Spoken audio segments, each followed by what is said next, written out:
Teraz bude nasledovať Božie slovo a zás budeme mať Jana Muraňa. On nám poslúži z Božieho slova a skôr než začne nám kázať z Božieho slova, ja poprosím brata Jarka, aby sa prišiel pomodliť ešte raz za brata Muraňa.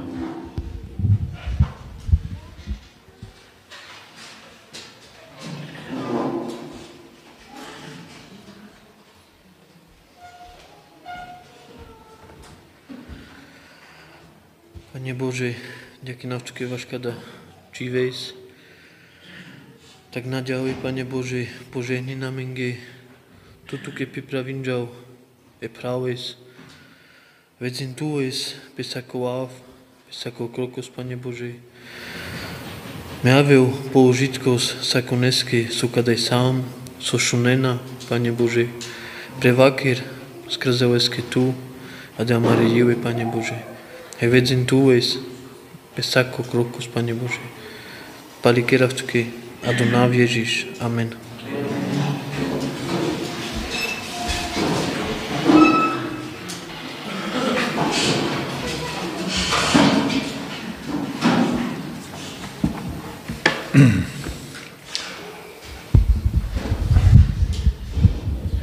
Keby som mal sobotnú školu, tak určite, tak nejak sa to tak, no, dobre.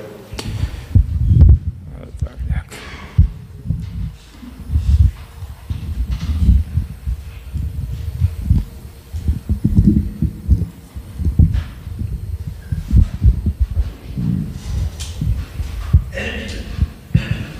Dobre. Takže keby som nemal sobotnú školu s vami, toho Evanjelia Marka, tak by som určite s vami ešte hovoril o niečom, čo sa ma dotýka v Evanjeliu Markovom. Pretože učeníci moc nevyzerajú dobre, stále majú problém veriť, že kto je Ježíš, že pre nich je to tiež taká otázka, ale sú tam dve ženy, ktoré sú výnimočné a tá žena Syrofeničanka je úžasná a ma oslovuje veľmi tiež, že čo ona robí. A ona je skutočne učeník Ježiša Krista ako prvý tam v tom Evanjeliu Markovom.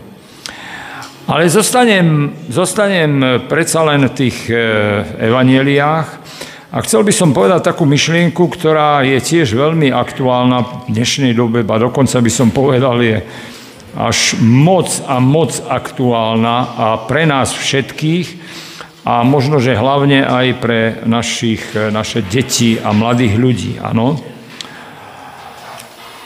Takže keď si otvoríme Evanjelium Lukáša, tak tam je napísaná takáto myšlienka, 7. kapitola Lukáš, Lukáš, áno, 7. kapitola a tam čítame toto v 30. verši. Ale farizovia a zákonníci pohrdli radou Božou sami proti sebe, nie sú pokrstení od Neho. Zase to je také radikálne slovo, že farizeovia a zákonníci pohrdli radou Božou. A ja by som chcel sa zamyslieť nad určitou radou Božou v evanjeliách, aby sme si uvedomili, že čo vlastne, k čomu nás vedie dnes tá Božia rada, áno? A ja budem s vami hovoriť o lenivosti. Je zaujímavé, že lenivosť to je taká burina, ako keď máte záhradku a niečo zasejete a budete to raz za mesiac tam prídete, tak burina tá prevláda, áno? A dnes máme úžasné výhody a možnosti. Ako som už spomínal, máme auta, máme lietadlá, teraz som videl, že tu išiel nejaký chlapec, išiel na tej kolobežke elektrickej, čiže tí naši mladí už nebudú chodiť, že bicykel, ale áno, na bicykli, ale elektrickom, že? Viete, aké to keď jedni z adventisti Stopolčian chceli prísť tam ku mne, teda priamo tam do tej oblasti, a že či pôjdem s nimi. Na nejaký kopec sme išli. No prosím vás, keď oni prišli, keď sme sa stretli tam dole, tak som zistil, že všetci mali elektrické bicykle, len ja normálny. A ja som bol najstarší, tak ja im hovorím, ja to nemám čo robiť. Čo ja s vami? Vy máte elektrické, tak si chodte. No ale tak šiel som s nimi. Že? Viete, to je zvláštne, že do akej doby... A teraz samozrejme zase ten mobil, ako ho využiť, všetko vieme, v Google proste už sa nemusím ani učiť, že všetko si to ani pamätať. Vedie nás to, prosím vás, k lenivosti, ale teraz ja nebudem hovoriť o tej fyzickej lenivosti, ale ja budem hovoriť o duchovnej lenivosti. Áno? A prosím vás, ako sa na to pozeráte, na tú lenivosť? Viete, tak povieme, že keď ten človek, že povieme tak, že ten človek je taký pomalší, no. Hej, že veď on je taký lenivý, no, trošku, hej. Ale v duchovnej oblasti byť lenivý, to je zlé. A preto v prísloví je niekoľko takých rád, samozrejme, a výstrach. A takže ja by som chcel zase prečítať z knihy Prísloví z 19. kapitoly. A tam v tej 19. kapitole a v 15. verši čítame tieto slová. Lenivosť ponoruje v hlboký spánok a nedbalá duša bude lačnieť. Viete, je rozdiel jeden. Byť unavený a lenivý. Ja teraz musím vám povedať, že častokrát teraz som unavený, pretože predtým, keď som išiel na nejaký kopec, alebo som robil v záhrade, alebo niečo, nejakú činnosť, a proste som sa osprchoval a už bolo po únave. A teraz si musím oddychnúť, ale stále je to po robote. Ale lenivý, tam tu je napísané, že sa pohružuje do hlbokého spánku, že? A zaháľa a bude čo? Hľadovať. A zase, ja nemyslím na to fyzické, ale prosím vás, ja myslím teraz na to duchovné.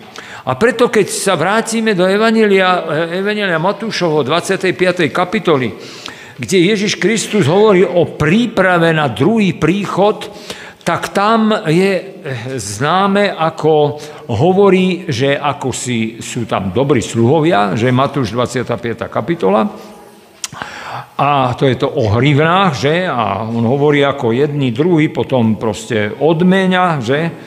A potom, prosím vás, je tam ten 26. verš tej 25. kapitole. Čo tam je napísané?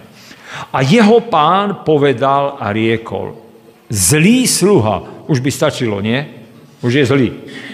Ale je tam dodané a lenivý. To je zvláštne. Vedel si, že žnem, kde som nesial, zhromažďuješ, kde som nerozsypal. Takže prosím vás, tam je dôležitá vec, že on poznal svojho pána. On vedel, aký je pán. Prosím vás, my vieme, aký je Boh. My vieme, aký je Ježiš Kristus, že? Takže Boh není asi lenivý, že?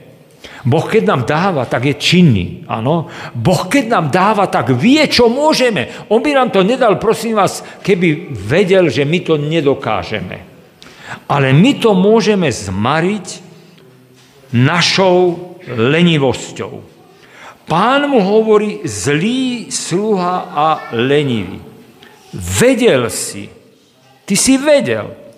A prečo si teda urobil, že si to zakopal? Áno? Prosím vás, tí,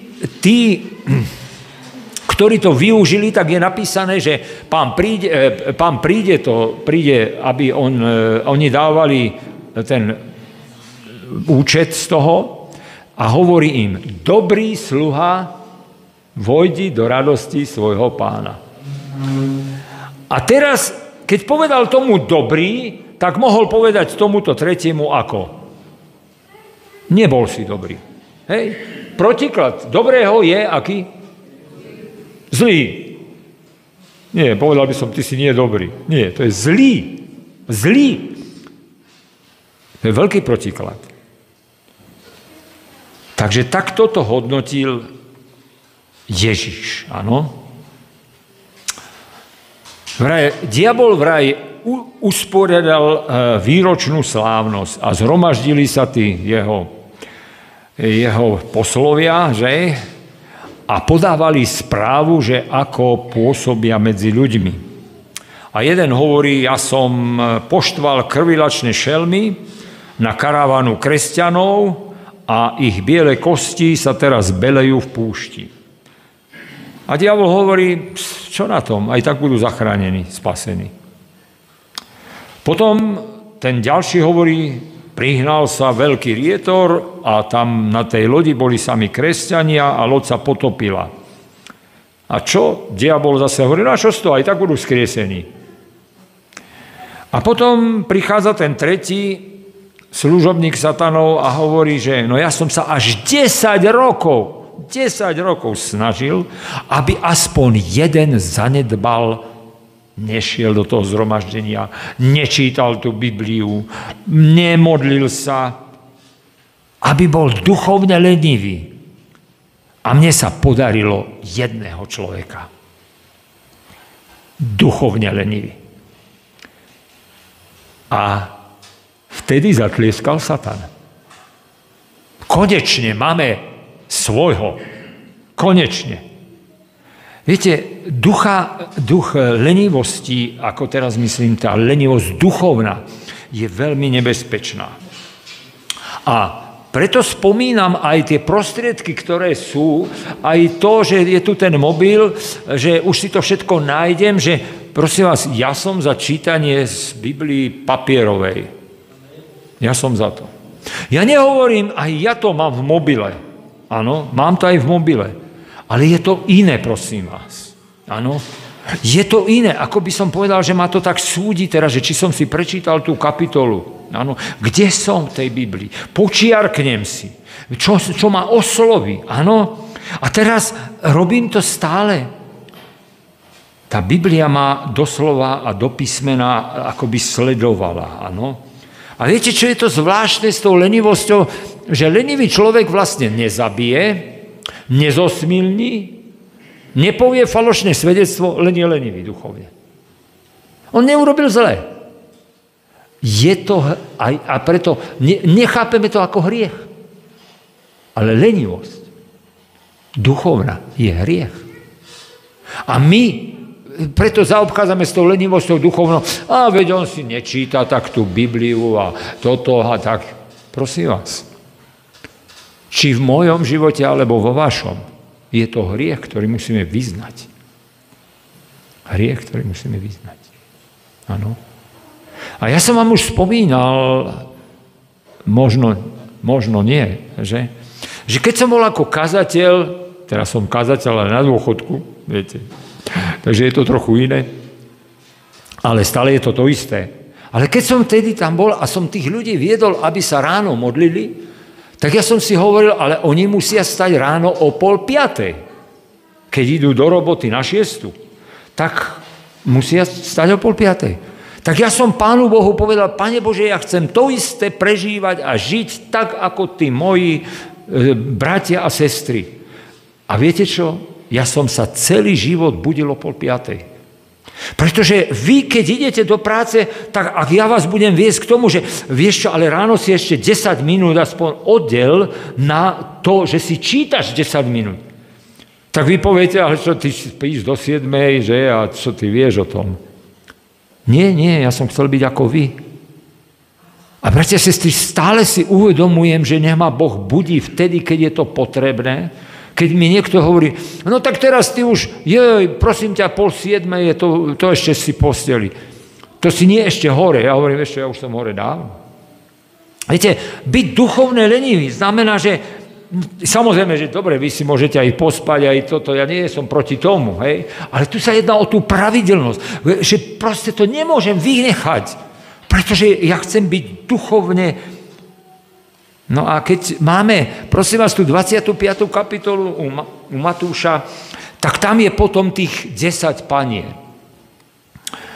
A mňa to tak stále, že ako to je, že oni pospali a ja neviem čo, ale tie jedné niečo mali a tie druhé nemali. Prosím vás, keď idem dneska s ľuďmi na kopec, do Tatier, tak tam je to zvláštne, dnes zase to vidím, tá lenivosť, že už keď tak sa pýtam, že či športujú, pretože keď sa nehýbu, tak viem, že radšej s nimi ani neísť, lebo nebudú vládať, že? A fakt to je pravda v dnešnej dobe, lebo aj fakt, tí ľudia sú takí, že sa nehýbu. Ale už keď ideme, tak ja si zoberiem batoh a oni už sa pýtajú, že čo si oni majú zobrať do toho batoha. Hej? A čo ešte treba a tak ďalej. A podľa toho, kde ideme, no tak podľa toho im hovorím. Prosím vás, tu bolo 10 panien. Všetky sa pripravili na stretnutie so ženichom. Čo tých 5 malo? No a keď ja ten nemám, tak čo tých druhých 5 mali hovoriť, rozmýšľať, že prosím vás, na čo máte ten olej? Na čo to máte do tej zásoby? Áno? Pretože je fakt, keď idem na kopec a teraz v dnešnej dobe, čo je horúco, že ja nezobral som si vodu. Ale som ti povedal, že si musíš zobrať aspoň liter vody. Ja vieš čo, ja som si to zabudol. No a čo teraz? Že? Viete, tých 5 panien nemúdrych malo rozmýšľať. Ale boli čo? Leniví rozmýšľať. Boli duchovne leniví. Áno. A preto Ježiš povedal potom to podobenstvo ďalšie. Takže, keď čítate v knihe Prísloví, tak tam je toho skutočne veľa, takže poďme do 15. kapitoly a 15. verša. Akoby ten Šalamún, ktorý píše tieto veci, tak on, 15. kapitola, som povedal 15. verš, nie je to 19. verš. 15. kapitola Príslovy a 19. verš. Takže niekto, ak má už, tak môže prečítať. No. Cesta leňocha je ako plot, strmia, ale dráha úprimne nasypaná a urovnaná. Čiže cesta, ja to mám v roháčkovom prekladom, cesta lenivca je ako zahataný trnín, áno. Ale chodník statočných je upravený.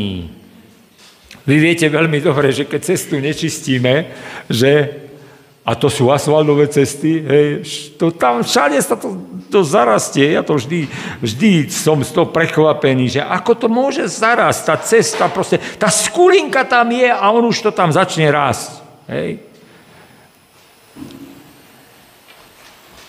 Viete, zase v tom praktickom živote dnes častokrát sa stretávam, a to je aj s vami, že ja tam nemôžem už ísť, lebo mám chrbát, chrbtica ma bolí a tak. No a keď idete k lekárovi a s chrbticou alebo s niečím, tak čo vám povie?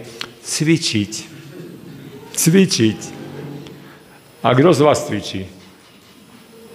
A vy viete, že vám to pomôže? No. To je zvláštne, aký sme. Viete ako? A toto je práve to zarastenie, to trním, hej, že už mám to bolí. Ja by som mal cvičiť a neboli voľba. Nie, ja nebudem cvičiť. A prosím vás, v tej duchovnej oblasti to platí. To vtedy potom to zarasta trním. Keď sme nie duchovne činní, tak potom to je strašne, ako to ide, áno. Takže prosím vás, 24. kapitola, 30. až 32. verš, tak čo tam je prísloví? To budete prekvapení, že aké sú tam krásne verše o lenivosti. No, 24. a 30, 32. No. Má to niekto druhý? 30, 32, 24. Áno.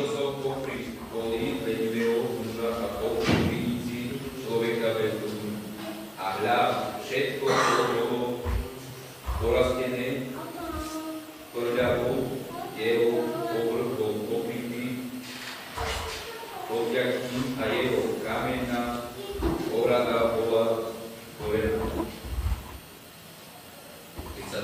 ešte 32, no. A ja vidiac to, vyložím som svoje srdciach, videl som a bral som vyznačený. Áno. Takže zase vidíte, že prišiel som okolo lenivého muža a tam je napísané, že si zobral z toho ten príklad, alebo lepšie ponaučenie. Áno, zobral som si to k srdcu, je tam hovorené, áno. No a potom v 10. kapitole 26. verši je napísané, ako ocot pre zuby a dym pre oči je lenivec pre tých, čo mu dávajú prácu. Áno. Takže leniví ľudia strpčujú život aj druhým okolo seba. A bratia a sestry, duchovná lenivosť naozaj, že to strpčuje nám život. To je škoda, áno. Takže ten lenivý človek, duchovne lenivý, ten naozaj, vieš, nemám čas a vyhovoriek, neviem koľko, áno. A preto potom písmo sväté hovorí, že ducha lenivca túži a nemá nič. Prísloví, áno, zase. Alebo lenivosť pohružuje do hlbokého spánku. A to je presne to. Ako náhle my duchovne začneme byť leniví, tak potom nás to pohružuje do toho spánku. Áno? Duchovne lenivý človek je podvyživený. Duchovne lenivý človek je pasívny. Je nedbalý vo svojom živote. A preto Biblia nás fakt vyzýva všade a všade, aby sme neboli duchovne leniví. Aby sme boli činní. Aby sme boli nadšení, prosím vás. Ľudia povedia, a ty si ešte stále nadšený. Ako? Nemám byť nadšený? Stále. Veď to je niečo úžasné. Boh náš vo svojej milosti, vo svojej láske, to je niečo neskutočné, áno. Nasledovať Krista, to je niečo úžasné, to je prednosť v dnešnej dobe. Prosím vás, v dnešnej dobe temnoty, keď je tma všade, veď vy keď prídete, tak to je svetlo. Nemusíte ani nič hovoriť. Nemusíte nič hovoriť. Oni to už vidia na vašej tvári, že ste nadšení, že niečo máte, že niečo prežívate, áno. A preto ja by som chcel prečítať v 2. Tesaloničanom apoštol Pavel, to je príklad, ktorý je príkladom vo všetkom, čo sa týka v tom duchovnom živote. Ale on to tam píše tak prakticky, takže 2. epištola Tesaloničanom, 3. kapitola, áno, keď si to otvoríte, 3. kapitola a tam najprv budeme čítať 6. až 8. verš. A prikazujem vám, bratia, v mene našho Pána Ježiša Krista, aby ste sa stránili každého brata, ktorý sa neriadne správa, nie podľa podania, ktoré dostal od nás. Lebo vy sami viete, ako nás treba nasledovať, lebo sme sa nesprávali neriadne medzi vami. Ani sme zadarmo od nikoho nejedli chleba, ale v práci a v námahe pracujúc dňom i nocou, aby sme neboli nikomu z vás na ťarchu. Aký bol apoštol Pavel? Dňom i nocou pracoval duchovne, duševne, proste bol nadšený. A dokonca on hovorí, že tí, ktorí sú takí, tak radšej sa ich stráň, nie sú takí, že? Ale ešte chcem, aby sme pokračovali od toho 10. verša až po 13. Lebo aj keby sme boli u vás, to sme vám prikazovali, že ak niekto nechce pracovať, tak nech ani nie je. Lebo čujeme, že niektorí sa neriadne správajú medzi vami, že nič nerobia, ale všetečne sa pletú do toho, čo im nepatrí. Takým prikazujem a napomínam ich skrze našho Pána Ježiša Krista, aby tichosťou pracovali a tak jedli svoj vlastný chlieb. Ale bratia a sestry, ja tu myslím na duchovný chlieb. Skutočne. To nemyslím. Samozrejme, že jedná sa aj, že musíme pracovať rukami, aby sme si zarobili. Ale teraz sa jedná o to, že ak ja duchovne nie som činný, áno, tak vidíte, čo apoštol Pavel hovorí, že prosím, tak radšej od takých ľudí choď ďalej, áno. Ja verím, že vy ste nadšení. Ja som len chcel poukázať na nebezpečie doby, áno, všetko ľahko, všetko takto dostanem po ruke a tak, hej. Ja som vám predčasom kázal o tom, že máme sa bať Boha, strachovať, že máme mať Božiu bázeň. A ak niekto premýšľal ďalej a čítal si tie verše niekde zase v iných tých kapitolách, tak zistil, že to je veľmi dôležité stále. A teraz, keď mám tú Božiu bázeň, tak to znamená, že som činný, že som nie duchovne taký. A Boh ma vedie určitým spôsobom.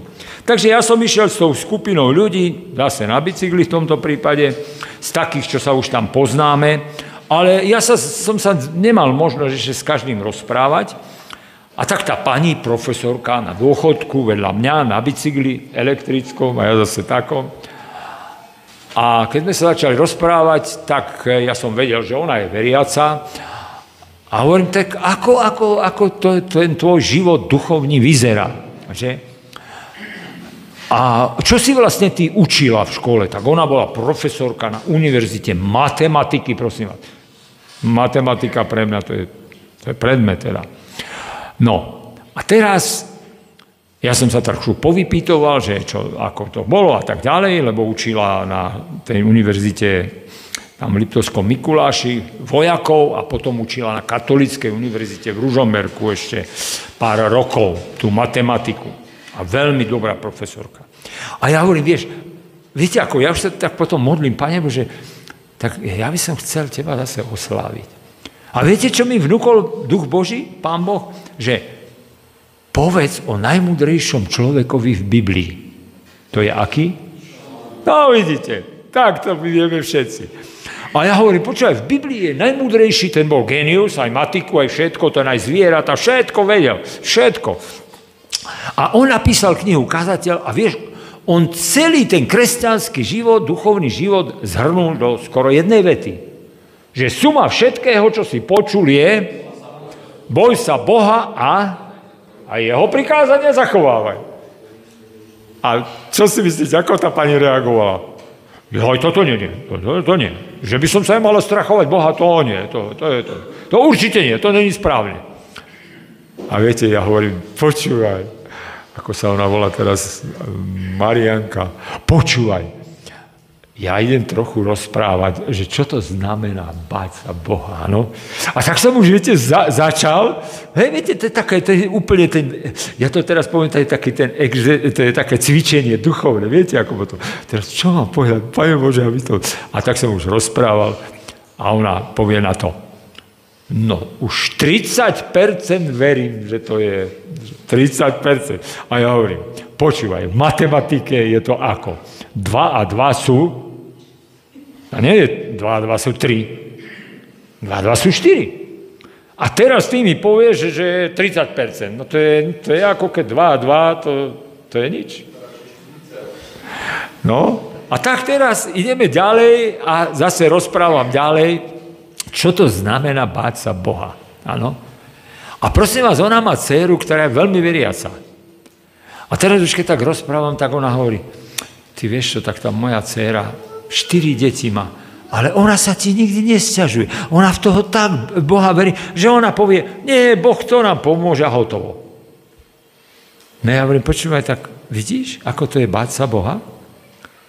A teraz sme to rozoberali a ona hovorí, takže musím ísť na to 100%. Viete, keď nie ste duchovne leniví, tak proste sa modlíte a Boh vám dáva príležitosť. No ale keby som bol duchovne lenivý, no tak tam som, hej, však čože, no tak sa porozprávame, vypijeme kofalu, hej, a hotovo.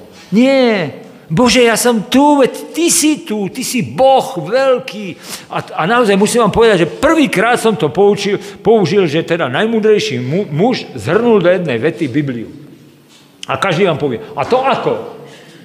Skúste, v týždni to skúste. A to ako? Čo to je za veta? No už máte možnosť, že čo to znamená, tá bázeň Božia. To ešte si musíte potom rozmyslieť, že čo to znamená. Hej? To nemôžete len tak, áno. Že aký je Boh a tak ďalej, hej? Že ja som je vykreslil, podri sa, ten Boh stvoril vesmír a všetky veci a tak ďalej. A to si myslíš, že to len prídeš len tak? No, takže, bratia a sestry, apoštol Pavel nadšený, pracuje dňom i nocou, nespí a všetko. Je príkladom, že A v dnešnej dobe naozaj, aby sme boli duchovne nadšení, je tá príležitosť. Je to zoslanie tej moci Ducha Svätého. Deň čo deň, áno. Je ten krst ohňom. Krst Duchom Svätým. A ja vám prajem, aby vás Boh viedol. Duchovne leniví ste neboli nikto, lebo to je hriech, áno. Popremýšľali na tou pravidelným cvičením, duchovným myslím, áno. Ak to nemáte ešte, naozaj si to zaveďte. Lebo ja keď neprečítam tú jednu kapitolu, tak potom, že viete, jeden deň, to mi chýba, lebo ja to mám tam naznačené. A chcem, aby ma to vždy oslovilo. Takže ja by som mohol pokračovať teraz, že čo ma oslovilo, keď som čítal si to, čo Boh dáva. Ale je to tak, že vy dostanete jednu vec od Pána Boha. Len tú jednu. Dobrý sluha a verný, nadšený, vojdi do radosti svojho Pána. Amen.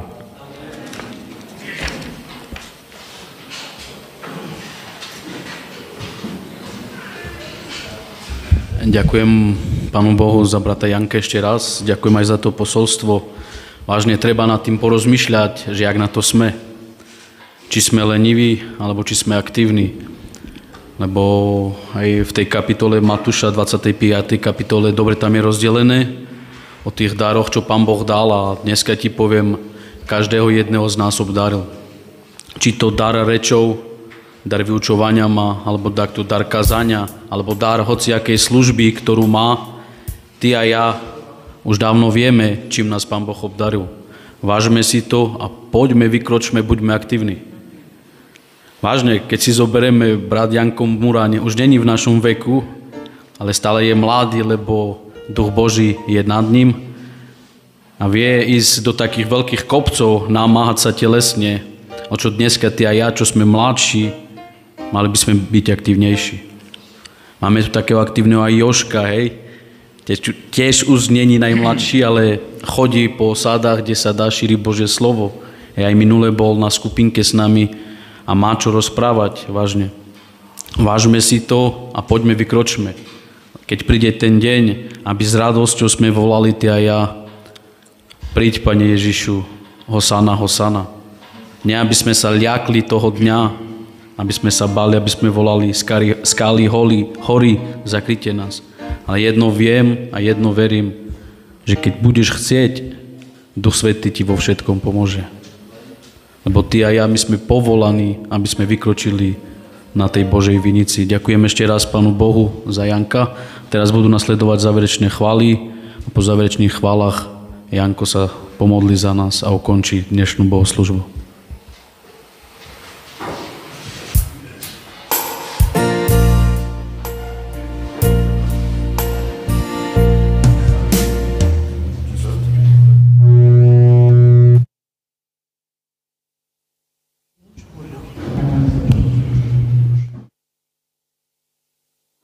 Raz, hej. Raz, hej. Raz. Raz, hej. Raz. Raz, hej. Raz.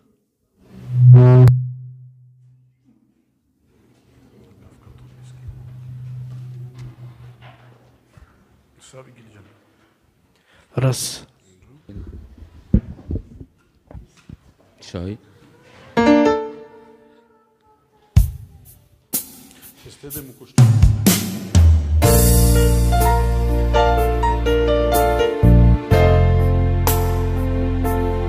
Amen luvudistu, amen bararastu, basta sovasamento que, basta sovasamento que. Amen luvudistu, Amen luvudistu, amen bararastu, amen bararastu, basta sovasamento que, basta sovasamento que. Tu Salvador, tu que sama me androvas, niko nanesa satu deva, niko nane deva satu, tu salvaro, tu che sama me androvas, niko nanesa satu deva, niko nane deva satu.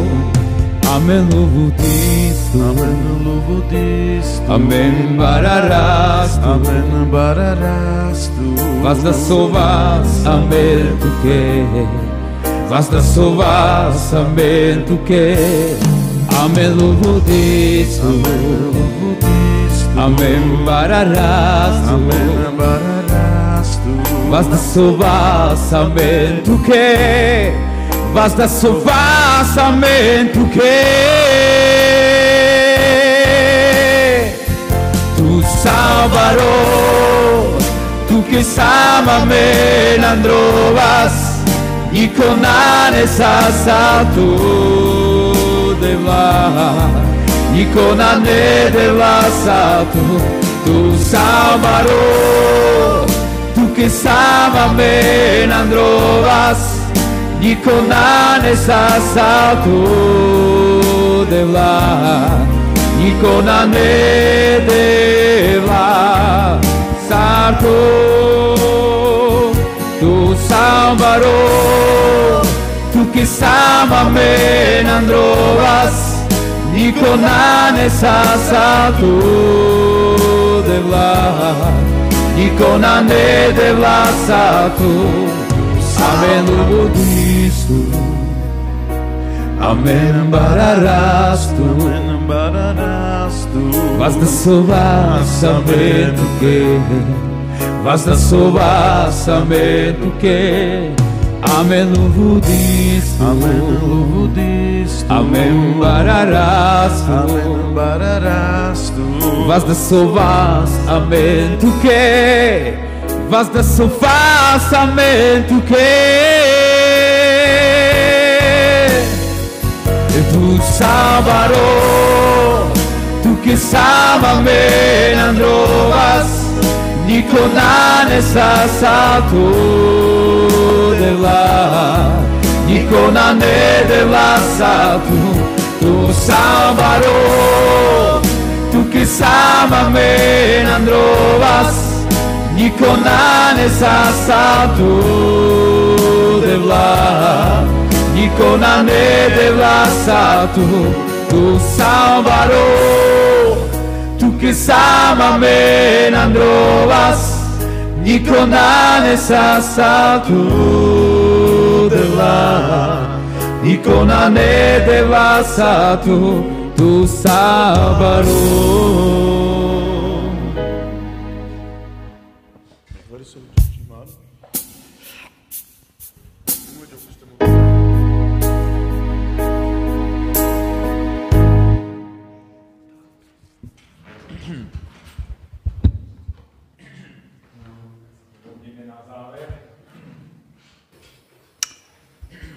Láskavý, dobrý nebeský Oče, my sme sa zišli preto, že bol si náš Pán, si náš vykúpiteľ, ktorý si šiel na kríž, aby sme my mohli mať nádej, aby sme mohli žiť životom viery, lásky, aby sme Ti mohli slúžiť z celého srdca.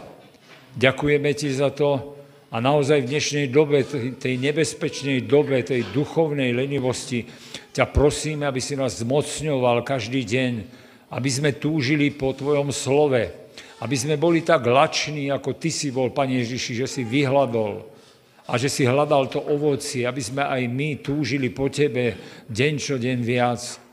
A tak odozdávam bratov a sestry v Rakúsach Tebe. Pomôž, Pane Ježiši, rodičom vo výchove detí. Pomôž, Pane Ježiši, tým, ktorí sú tu vo vedení, aby boli príkladom pre tých ostatných.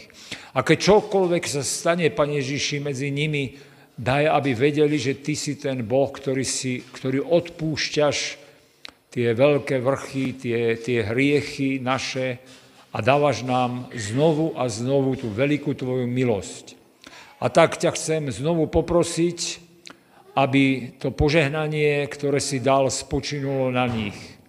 Nech vás požehná Hospodin a nech vás ochraňuje. Nech rozjasní svoju tvár nad vami a nech vám je milostivý. Nech obráti svoju tvár k vám a nech vám udeli pokoj. Milosť Pána Ježiša Krista, láska Božia, nech je so všetkými vami. Amen.